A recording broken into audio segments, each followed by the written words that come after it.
In rural areas all over the United States, there are campgrounds specifically for gay men and lesbians. It's a trend that's blossomed over the past few years with nearly 100 camps around the country. Camp Oneida, located in Pennsylvania, is one of these different kinds of camp.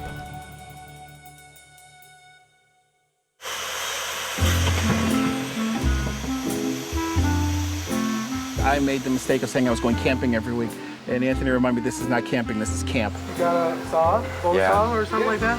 Yeah. Okay. Honey, just because it's a gay campground doesn't mean we don't have tools. Well, I know, baby. Oh, we're here. It's really nice. This campground is my family, my community. The people who care for you are here.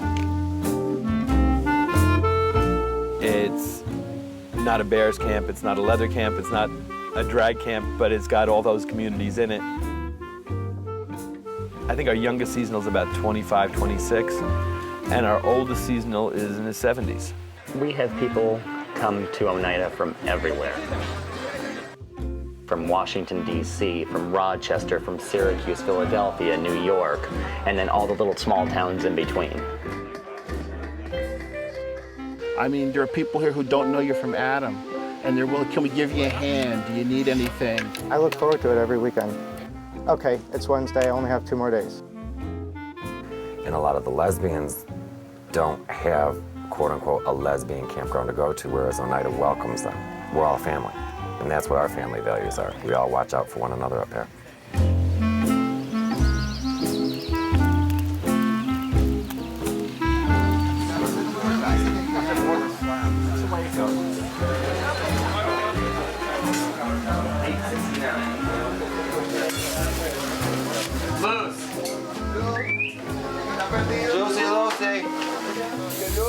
David, yours is up next. Stop your fetches. That's your whining. I'll give you something to whine about. I think what most people are looking for is the basic need of acceptance. Basic acceptance for who they are, what they do, how they live their life. You know, I was 19 when I came out. I got caught up in the whole bar scene and the whole bar life. You know, everything was a party, no responsibility. Where's it at that? That's the order it's in, so it's after this. I met Thomas in 1993, and we're still together 14 years later. He gave me the little boot in the butt that I needed to put me back on the right path. It's going to be a little bit, just because everybody came at once, so we're cooking as fast as we can cook. I started working here in 2000, and I actually took a very, very huge salary cut because I wanted to make sure this place was always here, because this was our home. Thank you. Yeah, no problem. I think both of us, in a sense, found that little missing link, you know, that little piece to make us complete, and it was family.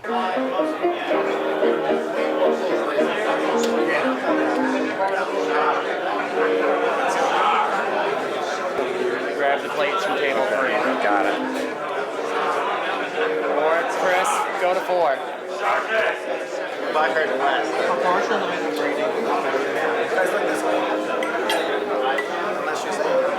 How would you like to do me a little favor?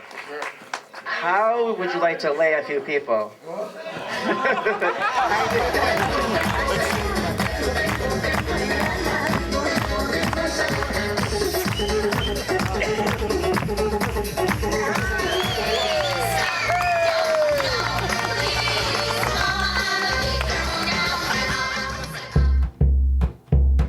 I haven't seen any of the campground this weekend yet.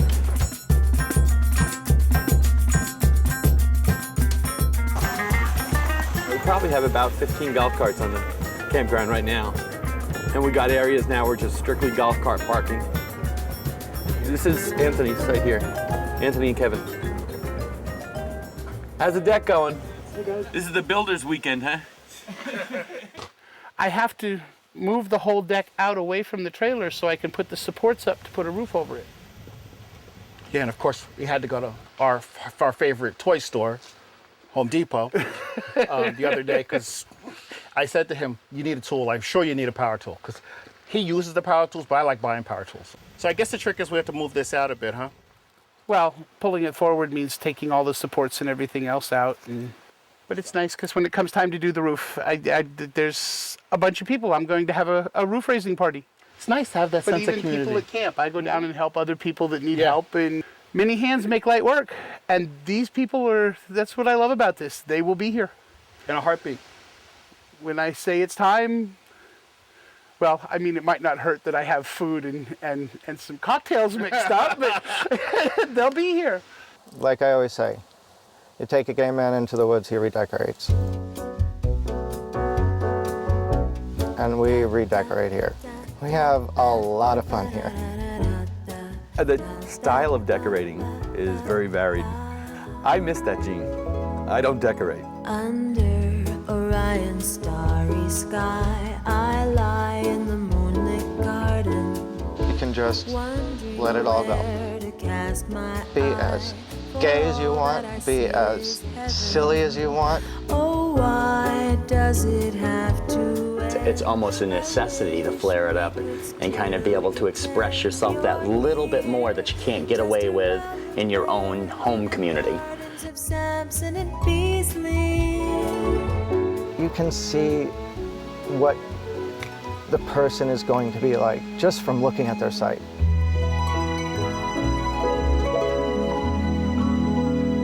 This was sort of his pride and joy. He's put a lot of time and effort into just making this little garden. It's made up of things that we've collected over time, but it also reflects a lot of what's been going on at camp. Because like this, the hat with the glasses and the skull, we had a cocktail party where it was a Blues Brothers cocktail party, so the hat and the glasses wound up there. Like last weekend it was pouring down rain, so I couldn't do anything outside, so I wound up underneath the deck and I had chiseled our name in the plaque that's in the middle there. I'm out there tapping away. He says, "What are you doing?" I said, "Well, come and look." And I don't want to sound a little too mushy, but I'm going to. I met this man, I fell in love with him 9 years ago. I just never knew it was supposed to be this good. New Jersey started the domestic partner. Right. We were the ninth couple in Asbury Park. We went down to Asbury Park that day. The law went into effect on a Saturday. He's like, "Well, why don't we wait and we'll do it on our anniversary?"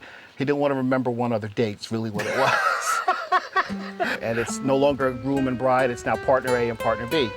So occasionally we refer to each other affectionately as partner A and partner B.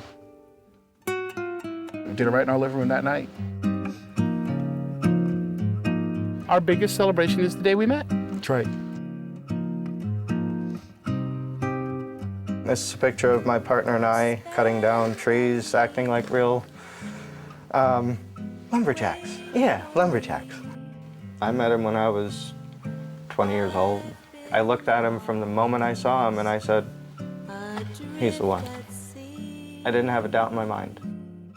When we got together, we both loved camping, and we were actually kind of tired of the straight campgrounds where you could just sit there and pretend you're brothers or friends or, you know, going there fishing or whatever. So we pull in through the gate, and every single campsite that we drove by, waving, "Hi, how you doing? You know, welcome to Oneida," this, that, and the other, and just, we didn't want the weekend to end.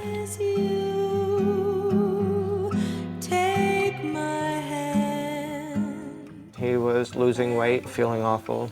He went from being the most healthy, strong guy to a man who was in so much pain he was in the fetal position crying on the floor.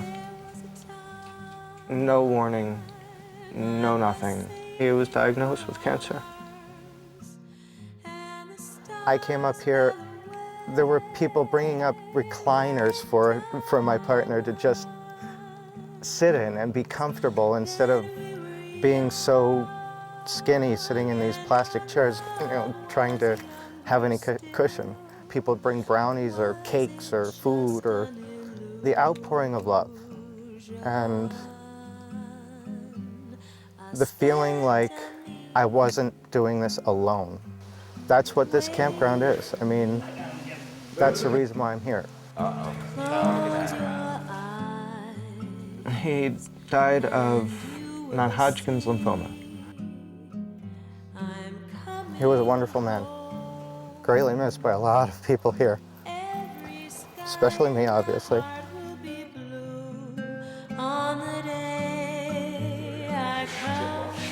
good. This is good. I'll take that one. What do you got to do? No, just walk under. Are we okay here? Yeah, well, you figure in stilettos, wigs are going to hit right about here. Yeah, you're gonna Like, hit the right- flop 'em right there. Well, some of us aren't garden gnomes, some of us are tall. This weekend would be Masquerade Weekend. This is really the last big hurrah for the season. You know what's gonna drive you crazy? This thing right here, that metal box, that's gonna drive you nuts. In every picture, all I saw was that damn plug box. Later on, I'll be dressed up. I do Alexis Saccone. I was a Miss Camp Oneida the previous year. I work here as a guy, you know, lift 100, 120-pound logs, and I'm walking around in 6-inch stiletto shoes. I've won 5 titles, and this was by far the best one I've ever won.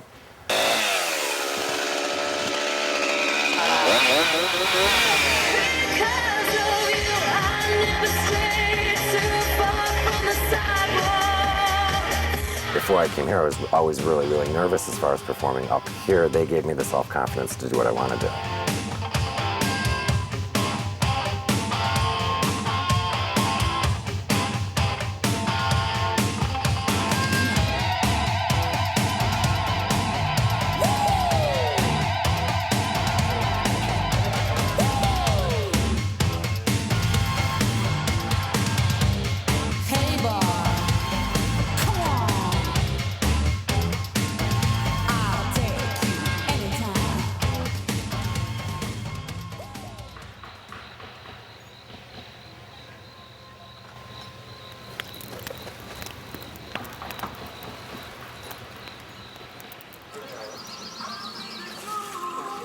That works.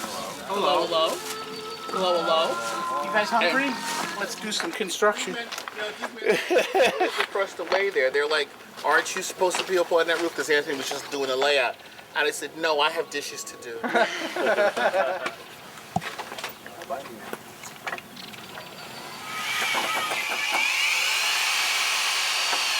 Next spring, it'll come off this way, over the deck. I'll put posts out here, come out this way, and enclose the deck. This is the last weekend here for the season. Where are the batteries? There should be another one right over on the... And then it's out of here tomorrow, 6 o'clock tomorrow. They wipe the codes, lock down the gate, and camp is closed till April. Officially closed. Makes it a hard weekend. It's hard to believe it. 6 months has already passed.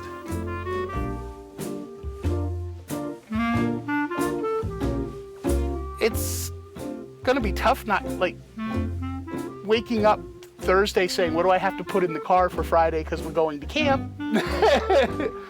So, I guess everything in balance. And it's wintertime. It's time to hibernate and get the stuff done at home. We're all friends. What's the old cliche? Lovers come and go, but friends are forever.